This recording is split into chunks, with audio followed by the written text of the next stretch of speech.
Welcome to the world of Aora, a news and lore podcast about the Pillars of Eternity games, as well as Obsidian Entertainment's upcoming release, Avowed.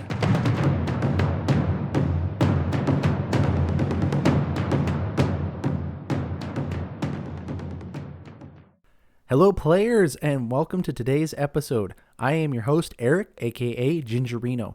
Thank you so much again for tuning in to yet another episode of The World of Aora, where we aim to gear up for the release of Avowed by diving into the lore of Pillars of Eternity 1 and 2. For those not in the know, Pillars of Eternity and Avowed share the same fictional world of Aora, and so, as the theory goes, as we dive into the history, the lore, and mechanics of the Pillars of Eternity games, we can make insights or speculations into Avowed as it's in development and gearing up for release. In today's episode, I want to go over the leak that came out shortly after the reveal trailer and break down all the lore that we can find in there. So this is mostly going to be about a region of the world of Aora called the Living Lands, but we are going to be able to bring in some other pieces of lore in as well.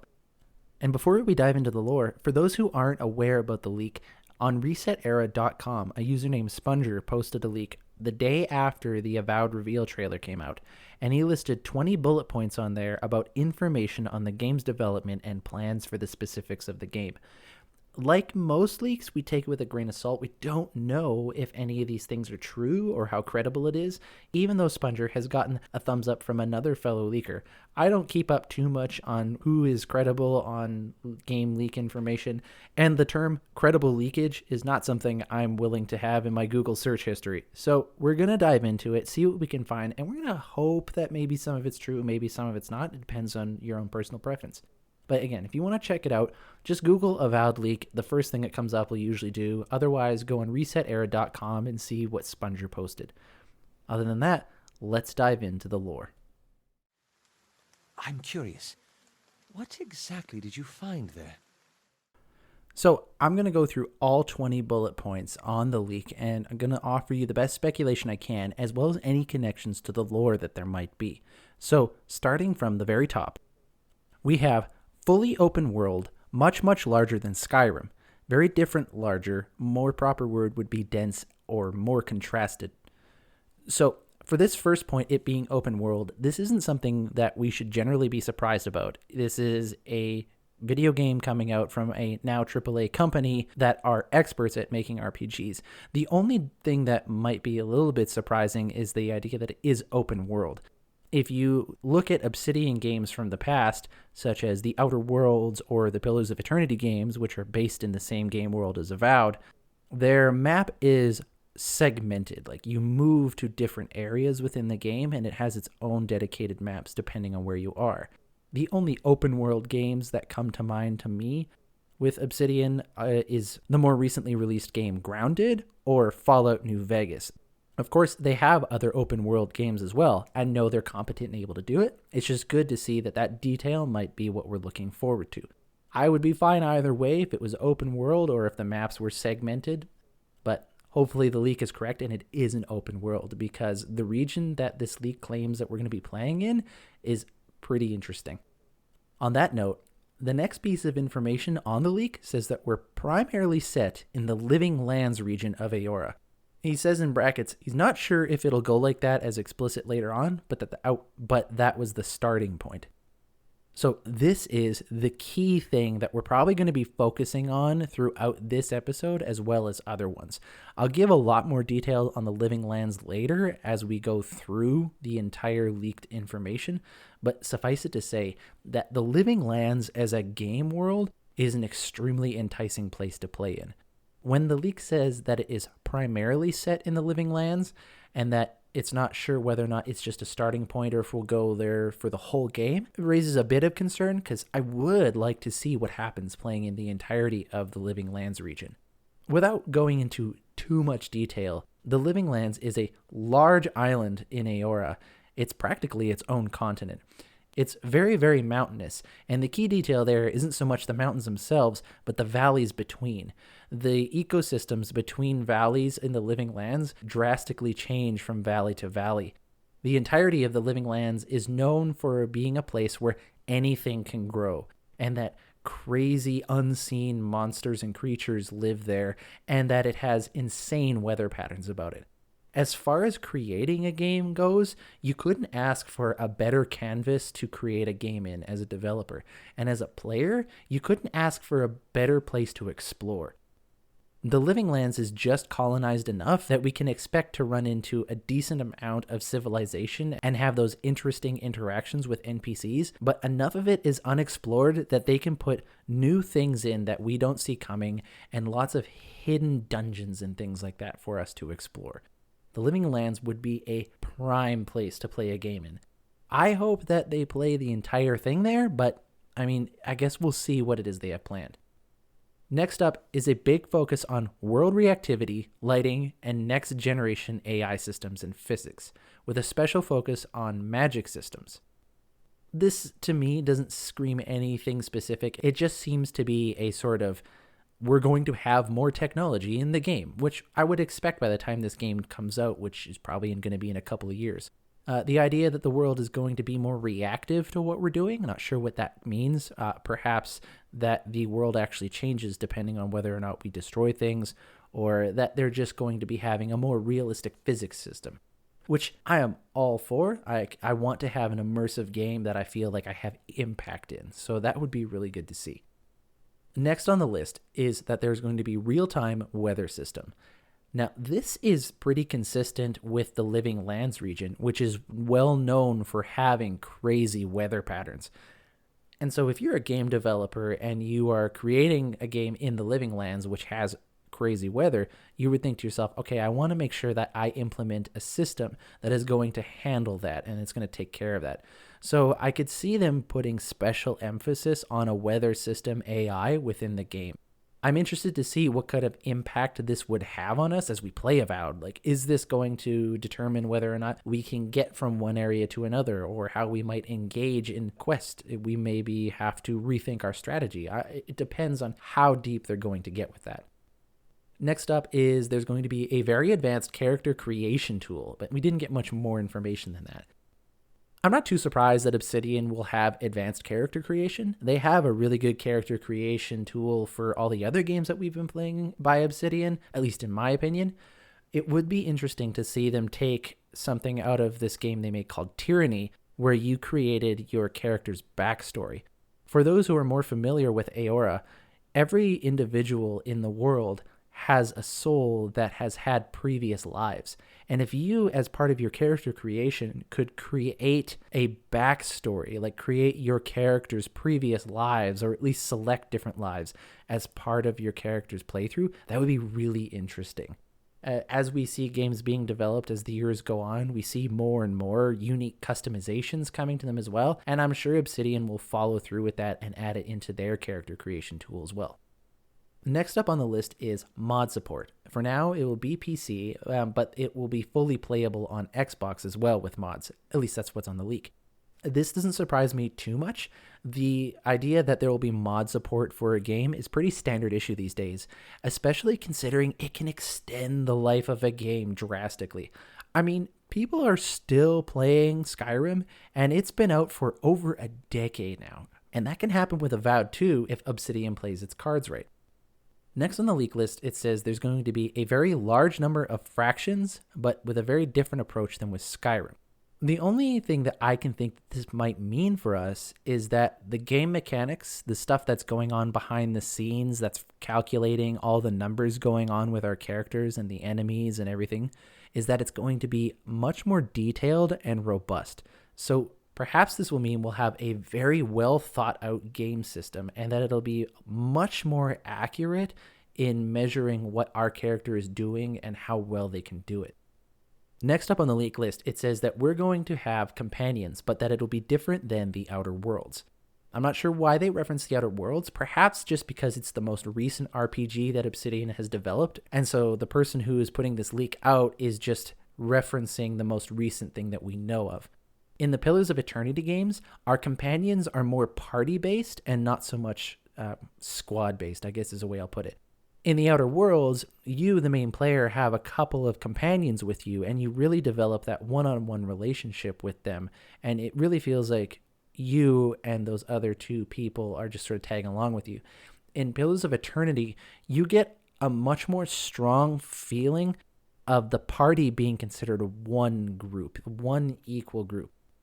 You have your main character, which drives a lot of the narrative forward, but really playing the game of Pillars of Eternity 1 and 2 comes into play with the unique setup you have for your party build. And so perhaps Avowed's going to follow a similar suit.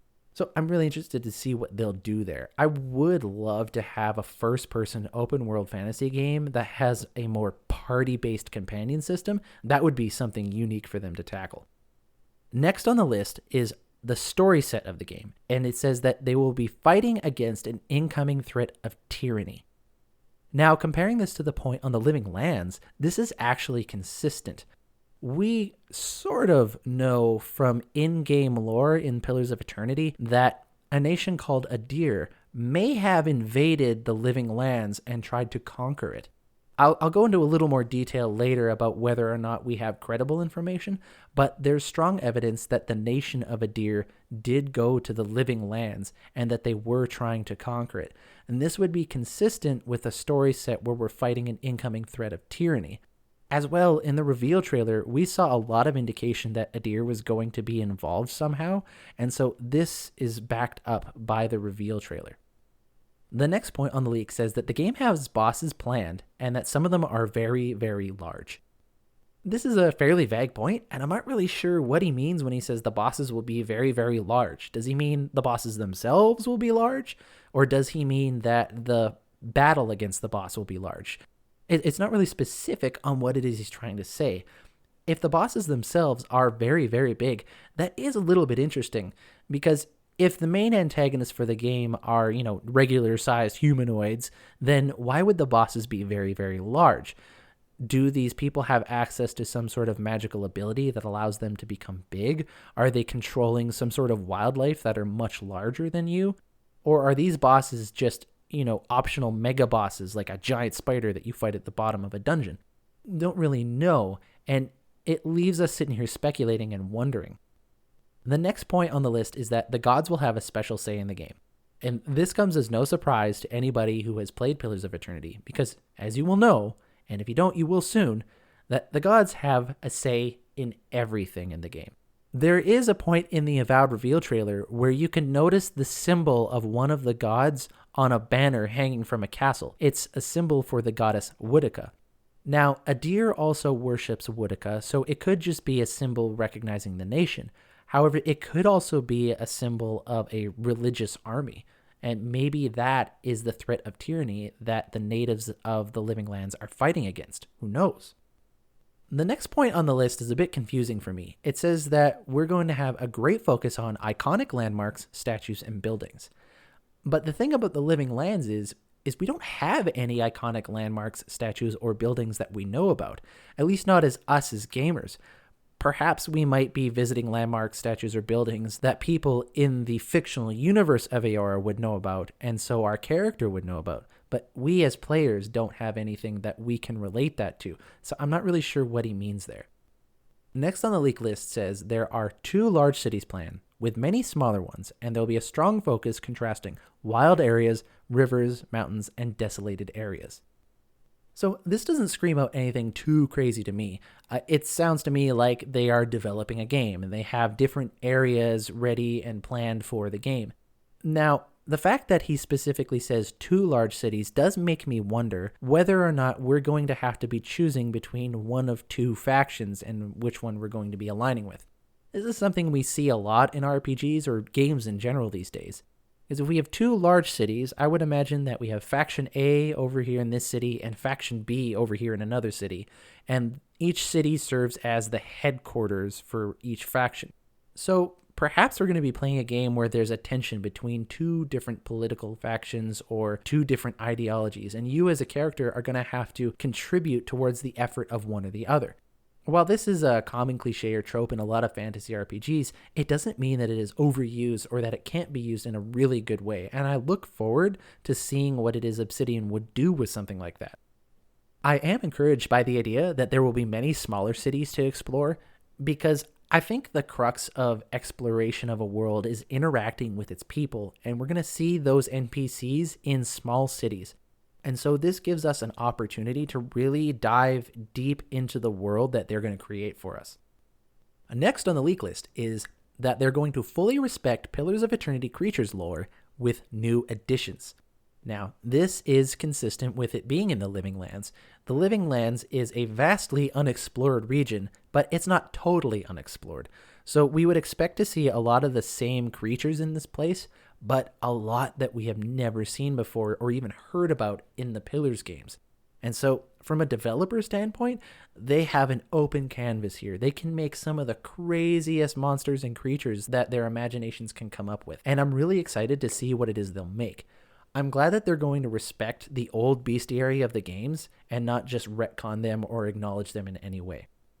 Next on the leak list comes as no surprise to anyone who has played an Obsidian game, and it says that we're going to have dynamic presentation of dialogue. My best guess as to what this means is that we're going to be having lots of different branching dialogue trees, and it's going to depend on what choices you make as a character. And the word dynamic to me says that NPCs are going to react to what we say and do in a very realistic way, or at least that's what they're going to try to do. This doesn't surprise me. One of the areas where Obsidian shines is their presentation of dialogue and the many choices you can make through the hundreds of branches of dialogue trees that they have. It's one of the things that I, as well as many others, love about Obsidian games, and I'm excited to see what they do in taking it to the next level. I hope that they implement something like in Cyberpunk 2077, where when you're talking with a character, the game world around you doesn't just pause and you're locked into conversation with this person. I hope that you can move around freely, just like you do in Cyberpunk 2077. Despite all that game's bugs and problems we've had since launch, they did that really well, and I think that that's a really interesting way to present the dialogue. That said, I trust Obsidian to do what they want to do to get us into the world.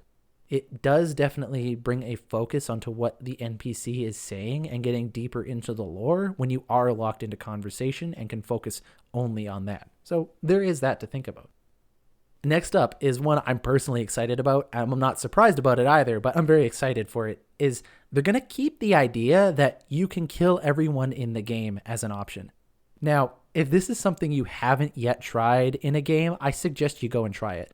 In a lot of RPGs, not just Obsidian's, there is this notion that from the start of the game to the end of the game, if you decide to just kill everybody you come across, will it break the game? Will the narrative fall apart? Will the mechanics fall apart? Are some characters unkillable because it ruins the game's story? That's a really big challenge from a development standpoint, and Obsidian takes that challenge head on. And so many games that they have made, you can kill anybody in the game and it doesn't break it. You can still get from start to finish of a game. I am definitely going to be doing a run through Avowed where I just murder everyone that I come across and seeing how Obsidian handles that. I'm really interested to see what sort of creative juices they have flowing and what it is that they do to compensate for those choices. I also want to try to go through the game fully pacifist. I want to see if I can go through the entire game with as little killing and violence as possible. And I don't mean just by taking a lot of charisma-based options where I talk my way out of problems. I definitely want to do that, but just sneaking around fights and avoiding it as much as possible. I want to see if I can roleplay a character like that in the game. That's also a lot of fun to do, and people have done it in the Outer Worlds, people have done it in Fallout. It's a very rewarding playthrough of a game. And these last 4 points on the leak are more about the development of the game itself rather than the actual game. So of those last 4 points, the first one is that they have around 100 people on the project for 2 years, and that the team will continue to grow as it goes into full production, which it already is. The target date for Avowed is late 2022 and early 2023. Now, I am not familiar with game development, especially as it gets more and more complex in recent years and as we enter into the new generation of gaming. But I have asked around and people have said that for Obsidian, this seems to be fairly consistent with what they're able to put out, that they should be able to hit that kind of deadline and put out a quality game that they're claiming to do.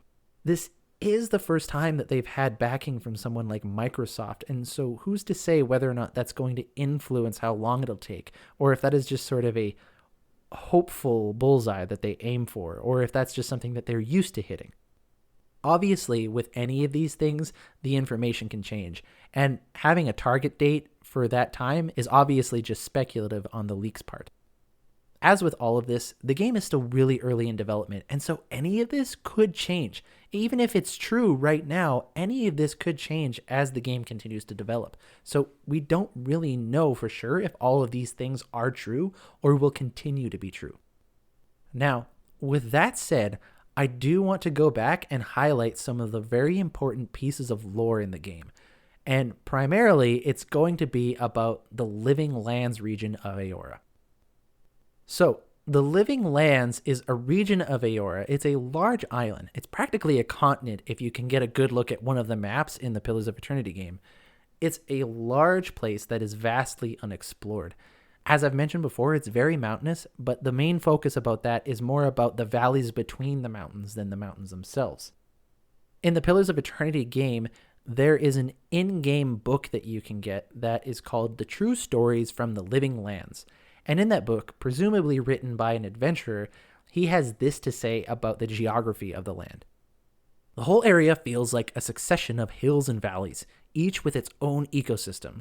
While that declaration is a tad extreme, it can almost be said to be true. The combination of sun, geographical location, proximity to fresh water, valley depth, and the existence of hot springs have given the Living Lands a wide breadth of flora and fauna. Walk down a hillside into a valley and you will find lush, verdant hills. Climb the next rise and you might see nothing but rock and boiling mineral springs. So this is in the opening introduction to that book called True Stories from the Living Lands. We don't know who wrote it, we're never given a name, but it's written from somebody who has explored the region and had a lot to say. From a game player perspective, this is quite an exciting thing.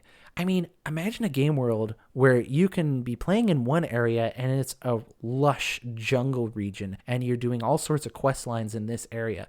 And then move on over the next hill and you're in a completely different area, like a desert which has an underground city in it perhaps, and go a few hills over and the further north you get, perhaps we get to a glacier or an ice field. I mean, even from a game developer standpoint, as someone who likes creating things, this has got to be very exciting for some of the developers at Obsidian. Whatever type of map they want to develop, they can make it, and they've given themselves justification to be able to do that within the lore. Now, Obsidian's really good at making a game semi-realistic, where things blend together and it feels like the world makes sense. So I don't think they're going to be putting an ice field right next to a desert unless they found a way to justify it. Now, thinking back to the reveal trailer, this does explain one thing that many of us noticed, and that's when the arrow was flying through the air, we went from this tree-covered hilly area to this sort of desolate rock area. Now, a lot of us probably figured that that was just for cinematic effect, but I wonder if this also gave a little bit of a nod to where we might be playing the game. Because if what they say about the Living Lands is true, you could go from a lush, hilly jungle area to a suddenly desolate, barren, rock-covered, skeleton-infested area. So perhaps that was actually consistent with the lore of the game the way it's going to be played. Now, in talking about the skeletons in a barren, rock-covered wasteland, what about other creatures or people that are living on the Living Lands? If you look in the Pillars of Eternity Collector's Book, on page 56, there is one paragraph that gives a description of the Living Lands. That's how small, that's how little of things that we know about it. Here's what it has to say about the inhabitants of the Living Lands. Most permanent dwellers settle in the southern mountain ranges, where the valley basins offer unique opportunities for farming and exploring. The Living Lands gets their name from the fertility of soil and abundance growth of strange plants and animals in the seemingly endless valleys that span the island's interior. Eccentric locals boast that they came from the place where anything grows. So there we have it. Most of the civilized life is going to be in the southern region. So if we are playing in the Living Lands in the game, we can expect in the southern region to be where most of civilization is, where most of our interactions with other NPCs are. Of course, there'll be some stray people or rangers out to the north, but most of them are going to be in the southern area.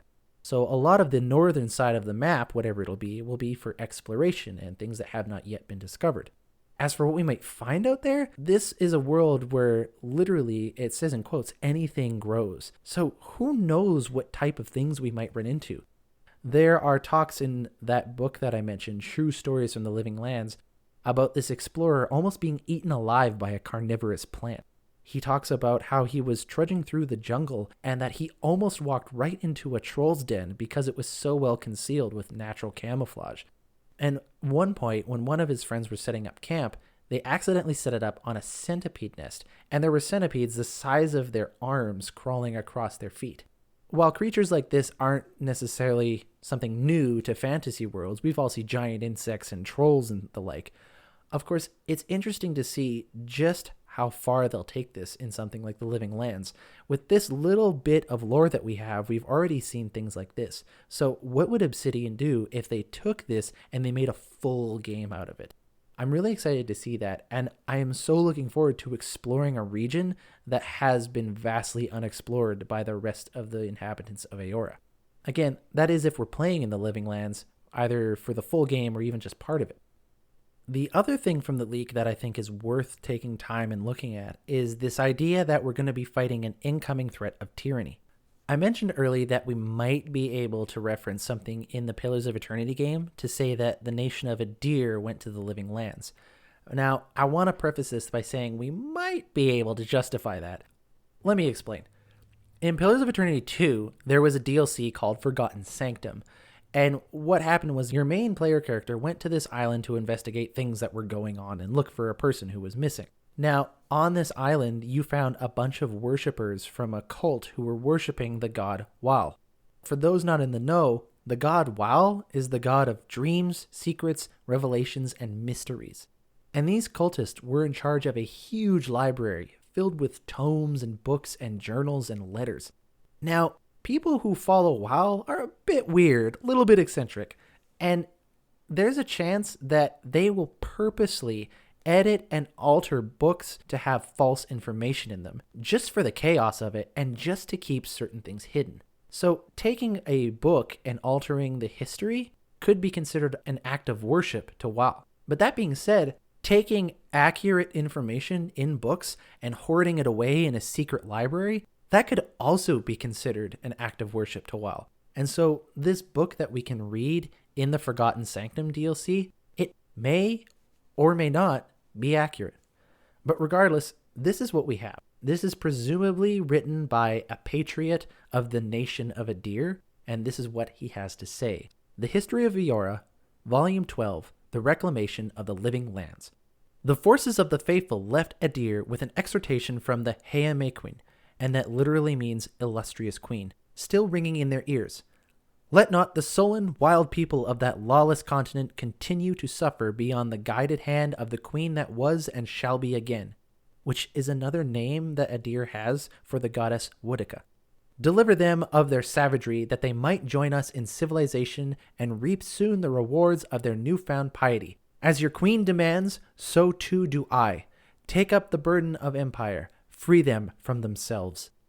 So what this sounds like, the nation of Adir invaded the Living Lands with the intended purpose of civilizing the native people there. We can already see how this would go. And of course, it really does go along with that leak information that says that we're going to be fighting against an incoming threat of tyranny. So there are two ways that I'm thinking about this. Either we're playing as people who are residing in the Living Lands, and then the Adir come trying to invade, and we have to fight against them.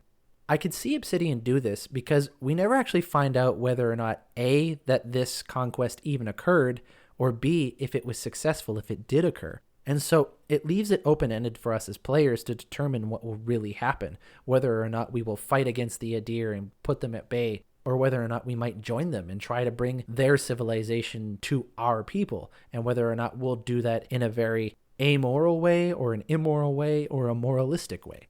The other way I could see this going is that perhaps the Adir came and they tried to conquer it, or maybe they didn't. Perhaps the book was purposely falsified by worshippers of WoW. So Adir just came to the Living Lands and set up a colony. And maybe during the time of them being a colony there, Another tribe further inland on the island came south and invaded everyone else that was already living there. That's very possible because the island has not been fully explored. There could be a violent tribe of peoples further inland. So who knows?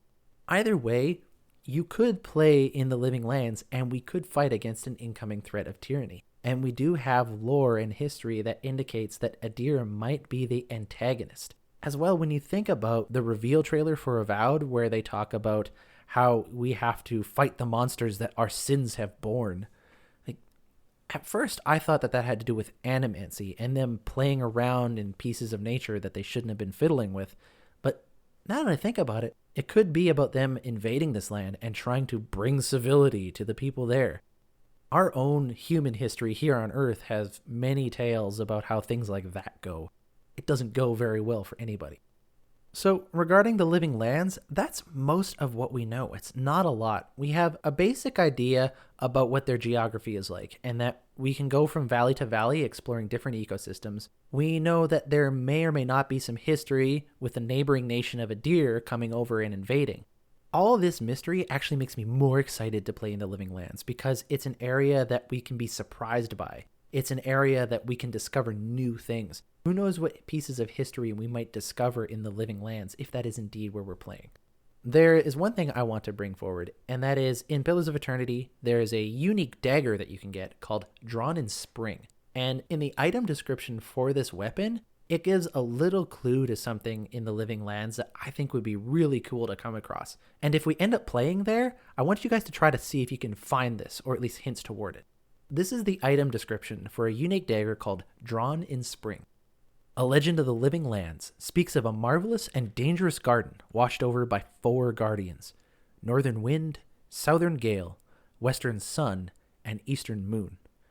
To protect the garden from those who would disturb its wonders, and to protect hapless wanderers from the ravenous beasts and carnivorous plants within, the guardians diverted travelers with their respective domains. Frigid and buffeting winds, glaring daylight, and the darkness of night. 3 would stand alert each season while 1 guardian rested. It is said that Western Sun summoned Drawn in Spring each year after awakening from winter slumber. Alright, so that's been everything on the Living Lands for this episode. I hope you guys enjoyed it, and consider leaving a rating and review so that I can A, get better at this, and B, it helps other people find this podcast. I really appreciate the feedback and hearing from you guys, so let me know what you think and what you would like other topics of interest to be in. I've been Eric, otherwise known as Gingerino, and this is The World of Aora.